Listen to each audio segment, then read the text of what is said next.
매주 월요일에는 두 분의 여성 변호사와 정치 현안을 품격 있게 토론합니다. 품격 토론 강전의 변호사 신유진 변호사 나오셨습니다. 어서 오세요. 안녕하세요. 신유진 변호사입니다. 안녕하세요. 강전의 변호사입니다. 반갑습니다. 총선 후보 등록이 끝났습니다. 국민의힘 한동훈 비대위원장이 인요한 국민의 미래 선대위원장 카드를 꺼내들었습니다. 비례정당 선거 지휘할 파트너로 인요한 전 혁신위원장을 이제 내세운 건데요. 시너지 효과 기대하는 것 같습니다. 인요한 카드 어떻게 보셨어요? 어느 정도는 뭐 국민의힘 지지층에서 예상하고 있던 인선이 아니었나라고 생각합니다. 인요한 혁신위원장, 전 혁신위원장이죠. 예전부터 한동훈 비대위원장이 계속적으로 뭐 함께 하자는 그 제스처들이 있었고 지역구 출마는 본인이 뭐 가족들의 반대로 고사를 하면서 결국에는 비례대표 쪽으로 이제 기울게 됐는데요. 그러면서 결과적으로 이제 위성정당 형태로 당이 나누어지긴 했지만 국민의 미래에서 역할을 하게 되지 않을까. 그리고 국민의 미래에서 비례 후보를 지금 나왔습니다만 그 중에서 선대위원장급으로 국민들께서 아실 만한 인물이 사실은 인요한 혁신위원장 정도이기 때문에 어느 정도 예상이 됐었습니다. 그리고 그동안에 한동훈 위원장이 어떠한 원톱 체제로서 처음에는 한동훈의 어떠한 개인기 그리고 당정 간의 갈등을 잘 마무리했었던 모습들 이런 걸로 지지율이 계속적으로 올라갔지만 혼자서 이 총선을 마무리까지 하기에는 조금 역부족인 것이 아니냐라고 하면서 국민의힘 측에서도 결국에는 나경원 전 의원, 원희룡 전 장관 이런 분들을 공동선대위원장으로 했잖아요. 그런 과정에서 이제 국민의 미래 쪽에도 인요한 혁신위원장이 하게 된 것인데 저는 되게 잘된 인선이었다고 생각을 하고 다만 새로운 얼굴인가? 그 부분에 있어서는 조금은 아쉬움이 있습니다. 그렇다면은 저는 가능하다면은 국민의 미래 측에서 조금 더 지금 뭐 비례로 들어가 있는 분들 중에서 국민들께서 잘 모르시는 분들도 있는데 그분들 중에서 조금 더 국민들의 마음에 와닿을 수 있는 분들이 계시다면은 참신한 사람. 네. 이런 분들을 뭐 지금 그 국민의 미래에서의 대변인이라든지 꼭 선대위원장이 아니어도요. 이렇게 국민들께 얼굴을 보이고 또 목소리를 낼 수 있는 자리들이 있거든요. 그런 형태로 조금 더 진행을 해보면 어떨까 생각을 해봅니다. 네. 아무래도 이제 한동훈 비대위원장이 전국을 누비면서 이제 총선을 진두지휘하는데 이 과정에서 예전에는 한편으로는 민주당만 상대하면 됐다 하면은 이제 뭐 한동훈 비대위원장을 중심으로 포위되는 뭐 반윤 체제가 포위되는 다른 정당들이 나오면서 특히 이제 조국혁신당 같은 경우에서는 총선이 끝나면 국회에 입성한 즉시 한동훈 특검법을 발의하겠다. 한동훈 특검법에 의해서 한동훈 비대위원장이 그동안 수사를 제대로 받지 않았던 부분이라든지 뭐 그런 부분에 대해서 정확하게 이번에 수사를 받을 준비를 하고 기다려라 이런 말들을 계속하면서 또 한동훈 비대위원장도 그에 대해서 이제 조국혁신당을 향해서 극단적인 당이다라고 비판을 하니 또 조국혁신당에서는 한동훈 비대위원장이 비밀번호가 27자리라는 그 극단적인 비밀번호를 가진 사람이라면서 그런 경우에 비밀번호를 제공하지 않아서 수사를 제대로 받지 않았던 부분에 대해서는 왜 이야기를 안 하냐 이런 공격을 계속 하기 때문에 한동훈 비대위원장 혼자서는 뭐 국민의힘뿐만 아니라 국민의 미래까지 다 챙기면서 선거를 진두지휘하기가 좀 벅찼던 부분이 아무래도 새로운 선대위원장 투톱 체제로 인요한 선대위원장으로 하면서 좀 더 지켜나가려는 모습이 아닌가. 왜냐하면 또 총선에서의 어떤 승패에 따라서 한동훈 비대위원장이 그 정치적인 입지가 굉장히 이제 뭐랄까요? 이제 갈림길이기 때문에 근데 총선의 책임을 결코 혼자 다 질 수 없는 부분 아닙니까? 또 그렇기 때문에 또 이렇게 국민의 미래에 대해서는 인요한 선대위원장을 내세운 게 아닌가 하는 생각이 듭니다. 국민의힘 중앙선대위에 이제 민생경제특위라는 걸 꾸렸어요. 위원장에 유일호, 추경호 전 경제부총리들이죠. 뭐 대표적인 국민의힘의 경제통들인데 민생경제특위 카드를 이 시점에 띄운 의미가 뭘까요? 아무래도 국민들께서 사시는 게 너무 팍팍한 거 사실이지 않습니까? 그 부분을 이제 잡아야만 지금 물가도 그렇고요.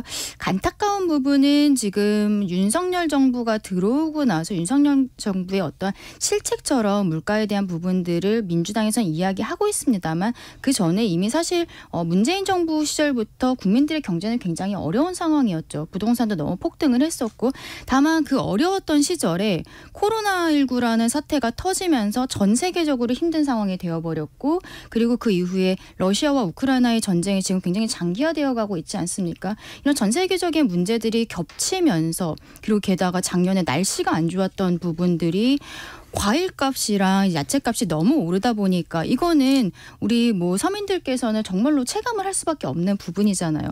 그러면 지금 사실 민주당에서 이야기하고 있는 못 살겠다 바꿔보자 이게 윤석열 정부만의 탓은 아니지만 국민들께서 들으시기에는 너무나 와닿는 캐치프레이즈라는 것은 인정을 할 수밖에 없습니다.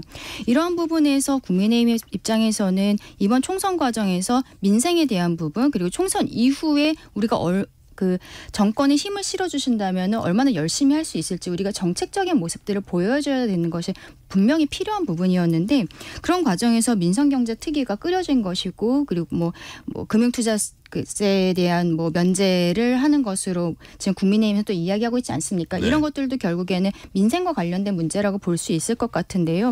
여기에 대해서는 이번 총선뿐만이 아니라 이 정권이 유지가 되는 동안에 계속적으로 해야 되는 부분이고 굉장히 잘한 부분이다. 그리고 뭐 유일로 추경호 전현직 의원이 지금 임명이 되었는데 경제통으로 뭐 우리 전 국민이 다 알고 계시는 분들이잖아요.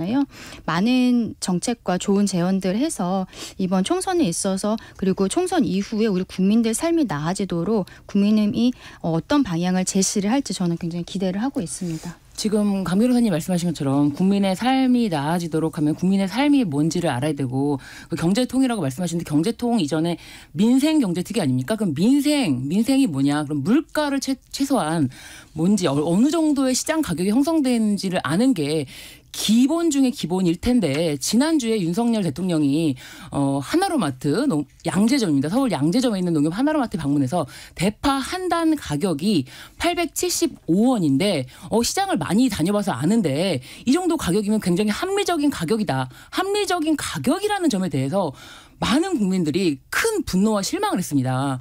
대파 한 단이 875원이라면 과연 그것을 농민들은 과연 농사를 지어서 팔 수 있는 가격인가? 이것이 과연 합리적인 가격인가? 그 가격을 만들어낸 것은 뭐 정부의 지원금 그리고 하나로마트 자체의 지원금을 통해서 875원이라는 특히나 대통령의 방문한 시점에 875원으로 맞췄는데 이것이 문제가 되자 뭐 좀 더 연장을 하겠다라고 해놓고 또 수량 제한을 하고 있는데 875원 대파 한 단이라는 가격이 정확하지 않은 것에 대해서는 모든 국민이 알고 계실 텐데 다 잊지 않으셨을 거예요. 작년에 2023년에 한덕수 총리가 국회에 나와서 현재 기본 택시비 기본 요금이 1,000원이라고 했습니다.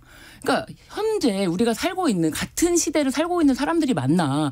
그렇다면은 민생에 대해서 과연 알고 있는가? 제대로 알고 있는가? 조언해줄 사람이 누구인가? 그것에 대해서 정말 저는 좀 문제가 심각하다. 전 현직 경제부총리 이분들이 경제부총리를 지냈지만 민생에 대해서는 아무것도 지금 대통령에게 정확한 제언을 하지 못하고 있는 상황에서 과연 물가를 제대로 잡을 수가 있을 것인가 파악이나 할 것인가 이 부분에 대해서는 국민들이 오히려 더더군다나 국민의힘에서 민생을 이야기한다면 믿지 않을 것이다. 그렇기 때문에 물가를 일단 제대로 아는 것이 중요하지 않나 그런 생각이 듭니다. 민생경제특위 이제 지금 출범한 거니까 좀 지켜보시죠. 네. 그 한동훈 위원장은 금융투자소득세 폐지도 공약했습니다. 그러면서 이번 총선에서 금투세 폐지에 발목 잡는 민주당을 심판하고 국민의힘이 금투세를 폐지할 수 있도록 힘을 실어달라 이렇게 얘기했습니다. 금투세 폐지 꺼내든 이유가 뭘까요? 이것도 역시 민생에 대한 문제라고 볼 수밖에 없을 것 같은데요. 제가 한국에는 개미 투자자라고 부르고 있는 개인 투자자들이 한 1,400만 정도가 있다고 합니다. 저도 그 중에 한 명인데 네. 이게 좀 금융투자세 아니요 그렇진 않고요. 네. 금융투자세라는 것이 우리가 주식 같은 거를 거래를 할 때 지금 현재도 거래세를 이미 매기고 있습니다. 그래서 뭐 주식을 매매하면서 거기에 대한 세금들을 납부를 하게 되어 있는데 이게 5천만 원 이상의 소득이 있을 경우에는 금융투자세라고 해서 추가적으로 세금을 받는 이런 법안이 지금 발의가 되어 있는 것이죠. 원래는 2023년에 여기에 대해서 계속 그때 이제 시행을 하기로 했다가 당시에는 여야 합의로 25년에 그 시행하는 것으로 합의가 되어 있는데 지금 민주당에서는 이것을 이제 원래 합의를 했었던 대로 25년부터는 진행을 해야 되는 것이 아니냐라는 입장인 것이고 국민의힘은 여기에 대해서 아예 그냥 계속적으로 폐지하는 방향으로 이 소득세법을 다시 개정을 하는 것이 맞지 않냐라고 생각을 하고 있는 것입니다. 여기에 대해서는 저도 이제 개미 투자자의 한 명으로서 굉장히 공감을 하고요. 예. 이거는 여야 없이 이제 특히 이제 젊은 분들이 어떠한 재산 그 축적이라든지 이런 것들을 투자로서 주식을 많이 하고 계시지 않습니까? 여기에 대해서는 이게 금융투자세를 만약에 받게 되면은 투자에 대한 심리가 위축될 수도 있고 결국엔 주식이라는 것이 회사의 돈을 투자를 하는 것이잖아요. 그럼 경제적으로 전체적으로 지금도 코리아 디스카운트라고 뭐 이야기를 하고 있지 않습니까? 한국의 주식이 굉장히 좀 낮게 평가된 거 아니냐라고 하는데 더 떨어질 가능성도 있는 것이죠. 이런 것들을 봤을 때는 저는 뭐 개인적으로 굉장히 금융투자세 폐지에 대해서는 찬성을 하는 입장이고 이것도 정말로 민생이다 그렇게 생각을 합니다. 근데 이 민생이다, 개미 투자자다 이런 이야기를 하면서 금융투자소득세 폐지에 대해서 찬성이다라는 부분 좀 말이 안 되는 게 금융소득이 5천만 원 이상이 개미 투자자인가? 5천만 원 이상이 이게 소득이 나와야 되는 거예요. 큰 손 아니세요? 그건 아닙니다. 아주 작은 투자자가 5천만 원 이상 소득이 나오는 경우에 이 금융투자 소득세를 매기겠다는 건데 이것에 대해서 폐지하는 것인데 젊은 투자자들, 뭐 개미 투자자들이 과연 관련이 있는가? 어떻게 5천만 원 이상 소득이 나오는데 개미 투자자로 볼 수가 있습니까? 그렇기 때문에 이 금융투자 소득세에 대해서 폐지에 대해서는 정부가 지난 19일에 기업 밸류 프로그램 일환으로 내놓은 감세 방향입니다.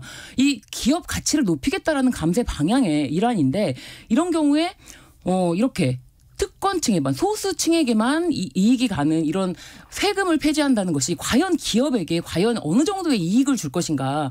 기업 가치를 높인다고 하면서 정당하게 소득 자체가 소득이 있는 곳에는 세금이 있어야 되는데 이런 부분에 대해서 안 한다. 이런 것으로 인해서 낙수 효과가 얼마나 있을 것인가에 대한 것은 효과는 미미한데 오히려 세수 부족만 더욱 심화될 수가 있다라는 비판이 굉장히 많거든요. 이것은 결코 개미 투자자를 위한 감세가 아니다. 이런 점을 좀 분명히 하고 싶습니다. 근데 이제 아까 말씀드린 것처럼 이거는 금융투자세라는 거는 새롭게 걷어들이겠다라고 하는 것이고 기존에도 주식거래 같은 것을 할 때는 거래세를 이미 내고 있습니다. 그렇기 때문에 이중과세라는 이야기들이 나오고 있는 것이고요. 그리고 어떠한 뭐 전체적인 대한민국의 예산이라든지 이런 거에 있어서는 저는 금융투자세를 폐지하는 것보다 오히려 최근에 이재명 대표가 이야기하고 있는 예전에 우리 코로나 때 지원금을 줬던 것처럼 1인당 25만 원의 지원금을 나눠주자라는 이야기를 최근에 송파에 있는 시장을 방문한 다음에 이야기를 한 것이 있었단 말이에요. 이재명 대표 측에서 계산을 했을 때 민생회복지원금 말씀하시는 거죠? 맞습니다. 그게 한 13조 원 정도가 들어간다. 그러면서 그거 추경하자라는 형태로 이재명 대표 측에서는 이야기를 하고 있는데 저는 이거야말로 정말로 포퓰리즘이라고 볼 수밖에 없지 않나. 1인당 25만 원이라는 금액이 어떻게 나왔는지도 모르겠습니다. 4인 가족 100만 원. 이렇게 딱 귀에 꽂힐 만한 숫자를 만들기 위해서 만든 게 아닌가라고 생각하는데 우리가 코로나 때 지원금을 했었던 것도 과연 이것이 정말로 우리 민생 경제라든지 대한민국 전체 경제에 있어서 도움이 되는 것인가에 대해서는 왈가왈부가 있다라고 생각을 해요. 그리고 여기에 대해서 만약에 25만 원씩을 전 국민에게 지원하자라고 이야기를 하면은 이재명 대표는 시장에서 그냥 이렇게 사람들이 많으니까요. 이야기를 할 수 있겠죠. 그럼 그 이후에 민주당 자체에서 어떠한 백데이터 같은 것을 홈페이지에 올린다든지 왜 본인들이 그러한 이야기를 했는지에 대한 구체적인 근거 제시를 해야 된다고 생각하거든요. 13조 원 아무것도 아니다라고 이야기를 하고 있단 말이에요. 그런데 13억도 아니고 13조 원이 아무것도 아닙니까? 저는 이런 게 문제가 굉장히 크다라고 생각을 합니다. 그러니까 그 점에 대해서는 비교를 해서 말씀을 드려야 되는데요. 윤석열 대통령이 민생 토론회를 다니면서 밝힌 선심성 공약 그 돈에 대해서 한번 생각해 보셨나요? 그 돈을 전부 계산해 보면 900조 내지는 1000조 정도, 1000조 가량이 든다고 합니다. 이 1000조, 900조 가량이 드는 이런 선심성 공약에 대해서 이럴 것이 아니라 정말 국민 경제가 지금 어렵고 골목 상권을 살리고자 한다면 정말 모세혈관이 되는 지역 상권, 골목 상권을 살려야 되지 않느냐. 사실은 하나로마트에서 875원짜리 대파를 주면서 가격이 합리적이다, 물가가 안정돼 있다라고 생각할 것이 아니라 현재 시장가를 한번 살펴보라는 이야기예요. 그러면서 이게 지역 화폐로 이거를 지급할 경우에는 지역 경제, 정말 시장 경제가 살아날 수 있다는 말이지. 아까 말씀하신 것처럼 계속 민생이라고 하면서 특권층, 소수층, 금융 소득이 5천만 원 이상, 주식 거래 소득이 5천만 원 이상 소득이 정도만 말씀드리는 겁니다. 그런 경우에 뭐 감세를 말한다면은 오히려 그 감세로 인해서 줄어드는 세수가 4조가 넘는다고 합니다. 그런데 그것으로 인해서는 민생에 결코 닿지 않는 부분이 있는데 그렇지 말고 차라리 현실적으로 국민들에게 직접적으로 그런 어떤 도움이 될 수 있는 민생을 좀 더 논해보자라는 제안을 한 거지. 사실 야당 대표가 뭐 당장 어떤 예산을 발의할 수 있는 부분도 아니지 않습니까? 예산을 대해서 지금 추경을 바로 얘기할 수 있는 부분이 아니지 않습니까? 그런데 그런 것을 비교해서 말씀을 하라는 것입니다. 네. 근데 지금 이재명 대표가 이렇게 사람들한테 25만 원씩 나눠주고 그 25만 원 가지고서 6개월 안에 쓰라고 하면은 뭐 가서 옷도 사 입고 뭐 누룽지도 사 먹고 이러면서 경제가 돌아가는 거 아니냐? 왜 이런 거 생각 못 하냐? 그런 거 생각 못한 게 바보다 이런 형태로 이야기를 하고 있어요. 그렇다면 지금까지 왜 그 민주당에서 이러한 정책에 대해서 이야기를 하지 않았던 것입니까? 왜 총선을 이제 20일도 안 남겨둔 상황에서 이제 와서 이런 거 안 하는 사람 바보야라고 이야기한 것은 본인들이 바보짓을 해왔다는 겁니다. 180석을 가지고서 지금까지 여기에 대해서 한 번도 제안조차 하지 않고서는 총선을 20일 앞두고서 이렇게 이야기하는 것은 매표행위라고밖에 볼 수가 없는 것이죠. 그러니까 대통령께서 전국을 돌아다니면서 민생 토론회라는 명목으로 900조라든지 1000조 이런 금액 몇 조를 그렇게 턱턱 이렇게 쓴다는 게 그것이 바로 이게 총선에 연계된 그런 것이 아니냐. 그런 것 때문에 이거는 선거운동이다. 잘못된 선거운동이다라는 비판이 있는 것입니다. 이재명 대표는 경기 북부 방문한 자리에서 경기 북부 특별자치도 구상 어떻게 할 거냐는 질문에 경기도가 언젠가는 분도를 해야 한다고 보는데 경기 북부 재정에 대한 대책 없이 분도 시행하면 강원 서도로 전락할 가능성이 매우 높다. 이 발언 어떻게 보세요? 그거는 이제 어쨌든 경기 북도로 이렇게 분도가 된다면 그것에 대한 재정이 충분히 논의가 돼야 되고 이게 바로 즉시 이행될 경우에는 많은 어려움이 있다. 특히나 재정에 대해서는 경기 북부 저는 사실은 제가 의정부 출신입니다. 경기 북부 출신으로서 말씀을 드리는 건데 네. 재정이 뭐 경기 남도와 예를 들면 남도라고 분도를 가정한다고 친다면은 동일한 상태가 아닌데 그런 것에 대한 심도 깊은 논의가 필요하다. 그렇기 때문에 재정이 어려운 지역이라는 표현을 한 것이고 만약에 뭐 강원 서도로 전락할 가능성 그 부분에 대해 전락이라는 말 때문에 이제 뭐 비하 아니냐라는 걸 한다면은 과도한 표현이라면 유감이다라는 유감 표명까지 했습니다. 그런데 이것에 대해서 뭐 강원 서도로 전락 이것에 대해서만 초점을 맞출 것이 아니라 그냥 제대로 된 숙고 없이 경기 북도로 분도를 하는 것 자체는 문제다. 그 지적했다는 것에 대해서 더 초점을 둬야 되는 게 아닌가 싶습니다. 여기에 대해서는 지금 국민의힘에서 이번에 총선이 끝나면 원샷법을 발의하겠다라고 하면서 서울로 편입을 하고 싶어하는 지역들 그리고 이제 경기도에 대해서 북도를 따로 분도를 하는 것에 대해서 법안을 진행을 하겠다라고 이야기를 하고 있는 것인데요. 민주당에서는 이게 가능하냐 지금 이야기가 나오고 있는 고양이라든지 김포, 구리 이런 곳들이 워낙 크기 때문에 여기를 빼면 결국 북도에 남는 지역은 얼마 남지 않는 거 아니냐라는 식으로 이야기를 하고 있습니다. 거기에 대해서 이야기를 해보자면 결과적으로 지금 민주당에서 보고 있는 포인트랑 국민의힘에서 보고 있는 포인트는 다른 건데요. 결국 그 생활권 고양시라든지 김포라든지 이런 데에서 살고 계시는 시민들의 경우에는 서울로의 출퇴근이 굉장히 많이 이루어지고 있는 것이죠. 생활권이 같은 곳은 서울로 묶는다는 것이고 경기 북도를 하겠다라는 것은 경기 북도는 아무래도 우리가 지금 휴전 상태이기 때문에 군용지라든지 이런 것들이 지금 남아있는 곳들이 많습니다. 여기에 대해 여러 가지로 뭐 그린벨트라든지 어떠한 개발이 할 수 없는 지역들이 있는데 이런 개발 해제를 하면서 지역을 활성화시키겠다는 거예요. 이게 병립이 불가능한 상황이 아니거든요. 이게 지역적으로 적게 된다고 해서 뭐 경기 북도의 힘이 떨어진다는 것이 아니라 경기 북도에서 가지고 있는 이 비슷한 이슈들에 대해서 정리를 하겠다라는 의미입니다. 이렇게 이야기를 하고 있는 것인데 어쨌든 이재명 대표 입장에서는 이게 뭐 재정에 대한 대책이 없다라는 형태로 이야기를 하는데 그런 형태가 아니라고 지금 다시 한번 말씀을 드리는 거고요.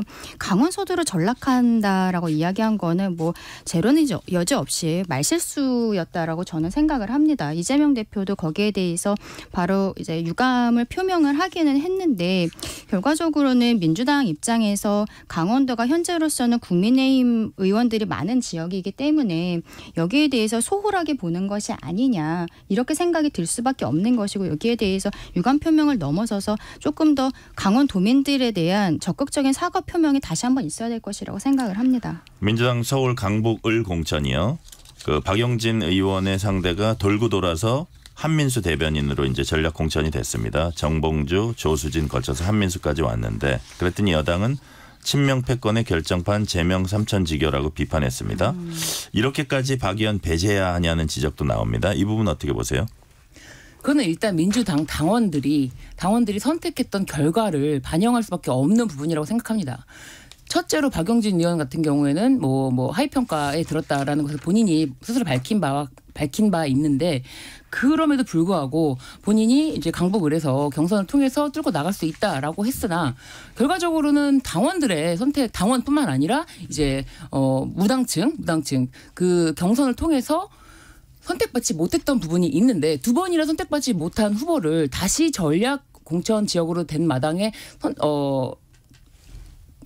박용진 의원을 다시 그 지역 후보로 내세우는 거는 민주당 측에서는 부담이 아닌가. 왜냐하면 그것은 당원의 그리고 민주당을 지지하는 국민들의 여론에 부합하지 않는 점 그런 점을 고려해야 되지 않나. 그래서 저는 그 부분이 맞다고 생각합니다. 박용진 의원은 지금 이번에는 결국에는 공천을 못 받게 되었지만 이재명 대표에 대해서 너무 이제 싫은 감정만은 저는 아닐 거라고 생각을 해요. 왜냐하면은 이번에 그 임종서 시즌 2처럼 박용진을 이제 아웃시키기 위한 어떠한 노력으로 보이는 부분들이 박용진이라는 인물 자체에 대해서 이분 아마 평생 정치하실 것 같은데요. 체급을 올려줬어요? 네, 인물의 체급을 굉장히 올려줬다. 저는 그렇게 생각을 하거든요. 결국 박용진 의원이 이번에 원내로 들어가지는 못하겠지만 그동안에 전국적인 인지도도 있었던 부분이기 때문에 오히려 올해 8월 정도 있을 그 민주당의 전당대회에서 두각을 나타내지 않을까라고 생각을 합니다. 네, 한동훈 비상대책위원장이 대통령실에 전공의들에 대한 면허정지 행정처분 유연하게 처리해달라고 이제 요청을 했고 윤 대통령이 이를 받아들여서 한덕수 총리에게 유연 처리 방안 모색하라 지시했다고 합니다. 의정 갈등이 이제 장기화되니까 여당이 직접 나선 건데 이건 어떻게 보셨어요? 저는 굉장히 잘한 선택이었다라고 생각을 하고요. 정부와 의료계가 지금 강대강으로 너무 가고 있는데 중간에서 국민의힘이 여기에 있어서 어떠한 대화의 물꼬를 트이게 하는 역할을 했었다는 것 자체가 굉장히 중요하다고 봅니다. 이번 총선에서 우리 아까 얘기했었던 민생도 굉장히 중요하지만요. 하나의 이슈를 생각을 하자면은 지금 의료계의 문제, 의대 정원 증원에 대한 이 문제가 우리 전 국민들이 너무 이제 느끼고 있지 않습니까? 특히 병원을 다니시는 분들께서는 더욱 크게 느끼고 계실 것 같은데요. 원래는 오늘 이제 사직서를 제출을 하기로 했었고 그리고 내일부터 전공의들은 면허정지 처분이 들어가게 되어 있는 상황이었습니다. 그런데 의대 교수 협의회 측에서 한동훈 위원장이가 먼저 대화 제의를 했지만 그 이후에 정부에서 바뀔 것이 없을 것 같다라고 하면서 대화를 철회하려고 했지만 한동훈 위원장 측에서 본인을 믿고 한번 얘기를 해보자라고 해서 어제 만남이 이루어진 것으로 알고 있는데요. 여기에 있어서 어저께 근데 이제 문제는 2,000명 증원에 대한 것 이게 핵심이지 않습니까? 이 부분은 어저께 완전히 다루어지진 않았다라고 합니다. 이야기가 없었고 일단은 어제 의사협의회 의대 교수 협의회 측에서 제안을 했었던 것은 이 전공의들의 면허정지 취소라든지 이런 부분들에 있어서의 좀 유연함을 제안을 했었던 것인데 그동안에 사실 정부에서는 이런 것들에 대해서 받아들이기 어렵다. 법대로 처리하겠다라고 했지만 한동훈 위원장이 이 이야기를 듣고 정부에다 전달을 했고 윤석열 대통령 측에서 여기에 대해서 그 국민의힘과 함께 유연한 대처 방안을 지금 찾아보라라고 한 것이잖아요. 이게 한 단계 나간 부분이라고 생각을 하거든요. 왜냐하면은 결과적으로는 이게 의료 문제가 언제쯤 해결될지는 모르겠습니다만 그동안에 대화가 없었다라는 부분. 이게 처음에는 윤석열 대통령의 개인적인 지지율이 계속 올라가고 있지만 정체를 보이고 이제는 떨어져가는 추세가 보이는 것이 이 대화가 없었다라는 부분인데 여기에서 한동훈 위원장이 나서줬다는 거는 저는 굉장히 좋은 선택이었다고 생각합니다. 근데 당초에 의대 정원이 현재 3,000명인데 2,000명을 증원시키겠다. 그 자체가 일단은 국민들이 듣기에도 받아들이기가 어려운 부분이 아니었나 싶었는데 2,000명에 대해서는 전혀 뭐 협의할 대상이 아니다. 협의 논의할 것이 아니다. 2,000명에 대해서 계속 강경하게 밀어붙이는데 아니 정원이 3,000명인데 그러면 대학생들 뽑아놓은 다음에 교육은 어떻게 할 것이냐 이런 문제에 대해서도 일단 뽑고 생각한다라고 해서 아무런 대책 없이 그리고 지역 의료라든지 그런 것에 대한 이야기가 아무렇게 없는 상태에서 계속적으로 밀고 나가는 상황에서 당초부터 이 이슈는 의대 증원 이슈에 대해서는 총선용 아니냐. 총선을 앞두고 어떻게 하면 드라마틱하게 탈출할 수 있는 그런 부분을 생각하는 거 아니냐 이제 이런 지적이 있었는데 마침 총선이 다가옴에 앞서서 한동훈 비대위원장이 이런 부분에 대해서 좀 더 뭐 유연하게 처리할 수 있는 건 어떠냐라는 논의를 했다. 이런 것이 과연 국민들에게 당초 정말 의대 정원에 대해서 증원 그리고 지역 의료라든지 공공의료에 대한 생각을 했던 것인가 그런 부분에 대한 의심을 품을 수밖에 없게 하는 것이 아닌가 합니다. 신 변호사님 얘기하신 것에서 하나 좀 사실관계를 정리를 해야 될 게 2,000명에 대해 대책 없이 한 것이 아니라 2,000명이라는 숫자는 각 의과대학에서 제출을 했었던 본인들이 원하는 숫자였다는 것을 말씀드리겠습니다. 네, 3월 25일 전종철의 전격시사 여기서 마칩니다. 감사합니다.